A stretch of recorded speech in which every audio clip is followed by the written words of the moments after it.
We're going to talk to Brian Germain now for this week's Safety First, and we're talking about digging out.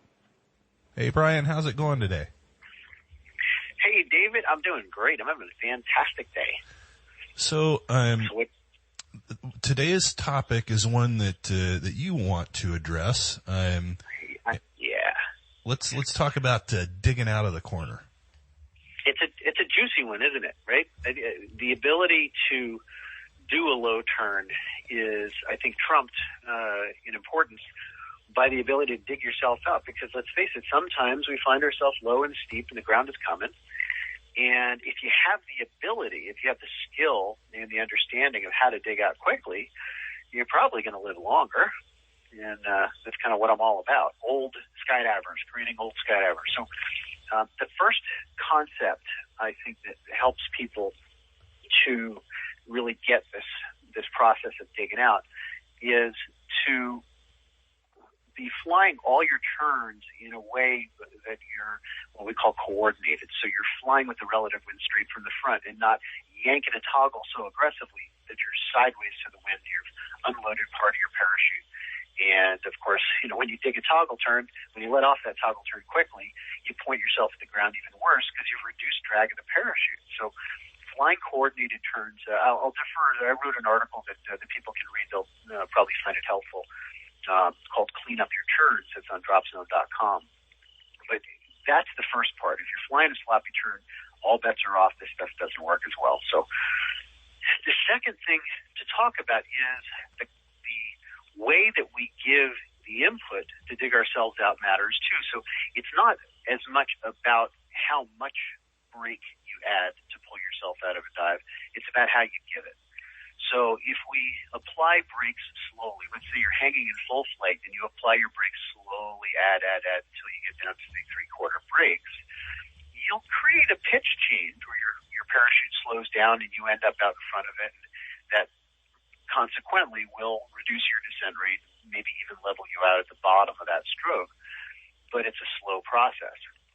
If you then let your toggles back up and let her fly for a couple seconds, and then really wail on it, from the point where you've taken up the slack in the brake lines and you just kind of nail it, say 6 or 8 inches really quickly, you get a completely different response. The canopy will change direction of flight sooner.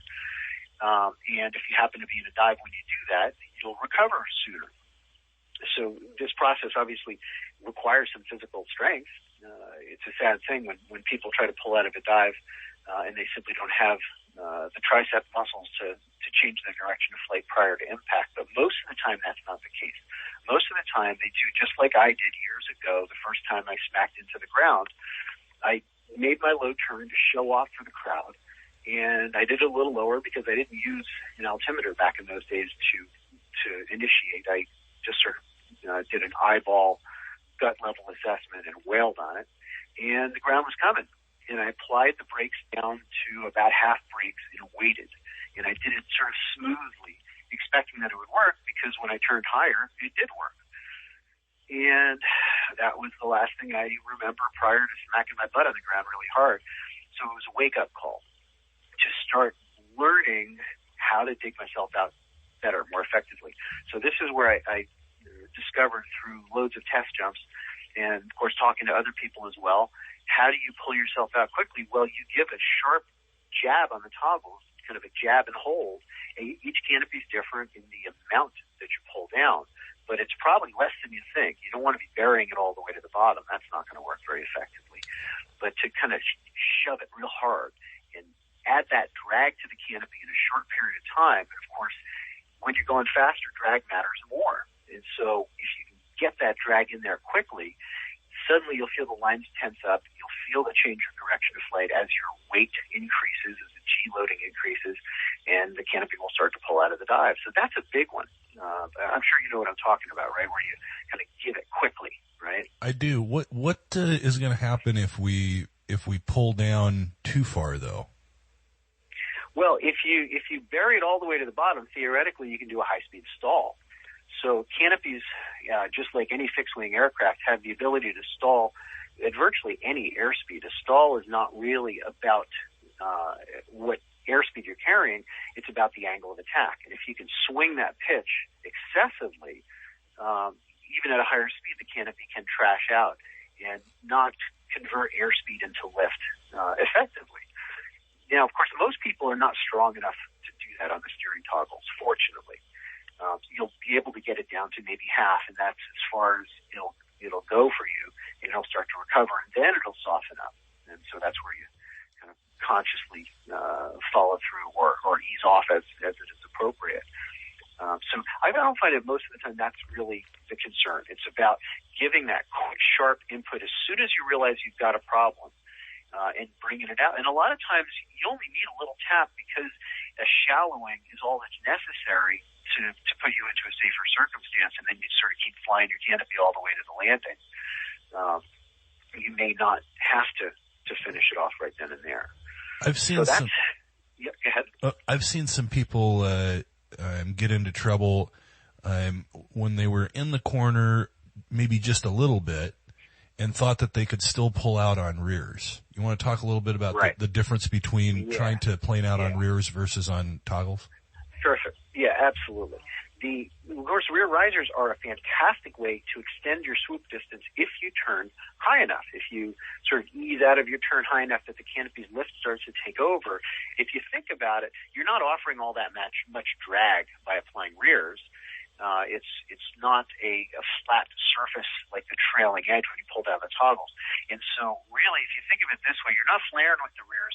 You're simply changing the design of the parachute from a dive gear canopy to something more like a stiletto that pulls itself out. So you're flattening that trim differential. So the canopy is sort of flying itself out. But if you're low and steep, rear risers really don't give you a very quick pull out past a certain point. If you're super steep, you really want to switch to the toggles and give it a sharp jab and pull it out that way, because the rears very often will not only you'll continue your descent. In some cases, you'll precipitate that high speed stall that we were talking about. It's even easier to do on the rears, and I've seen people land with their canopy behind them trying to pull out of the dive on the rears, and it didn't work out terribly well for them. So. That's an important thing to do. And if you're working on rears, especially in the beginning, you tend to work on the best case scenario. You make your turn, you fluidly go to the rears, you add the rears, and then you fly it all the way to level flight, and then you make your transition in level flight. Well, what if you were to also, once in a while, practice making your transition from rears to toggles while you're still on the hill, while you're still diving to the ground, to make that part of your muscle memory package where you discover this isn't working. I'm in a downdraft. I turned too low. Who knows? Maybe it's something that you didn't anticipate, but the ground is still coming, and you want to have that fixed action pattern in your back pocket to save you, to drop those rears and just continue on using toggles instead. When in doubt, get on the toggles. Get on the brakes, because drag is what shifts your pitch faster. Right? Especially at high speed, when you induce significant amounts of drag by those tail points, right? It's just the trailing edge of the parachute that you're pulling down when you hit the brakes. It really moves your body out in front much, much faster than the rears do. So it's that you don't dig out with the rears. So that's a big part of the puzzle. The other aspect that I like to talk about is the habit that I'm not sure where it comes from. I think maybe it's the disorientation in a turn, but people find themselves in a turn down low, and they think, all right, well, the reason why I'm diving at the ground, the reason why things are circumstances have become dire is because of the turn.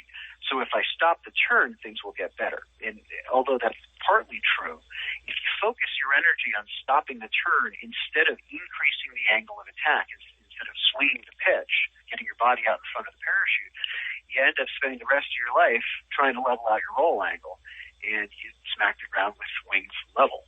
So it's quite important to think of it more as pitch before roll. If you're in a dive, you spike those brakes, even though you still have bank angle, you'll start to reduce your descent rate substantially, and you'll create time to roll out to zero bank angle. Or maybe be doing both at the same time. Well, of course, there's a synergy of both things going on. But if you focus your initial, oh shit moment to spike the brakes, then I'll deal with the roll, and sort of overlap the two in the midsection of that maneuver, you end up recovering much, much sooner than if you simply roll out and then spike the brakes. By then it's too late. All right. Well, Brian, that's a big topic. I think maybe we should talk more about it sometime in a feature segment. Yeah, I'll be talking about that the rest of my life. It's a very important thing, and the truth is that I kind of have to show it. It's kind of a video thing that I'm thinking that I need to put out a little bit of a YouTube video showing what I'm talking about here. It's an important skill. It's something that we can rehearse in the sky over and over and over and get good at it. We become a little bit more bulletproof by exercising our skill and rehearsing this ability to dig ourselves out of a low turn. All right. Well, Brian, good stuff as always.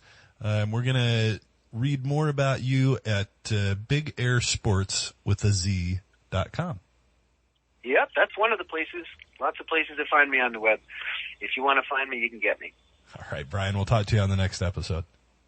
All right, Dave, have a great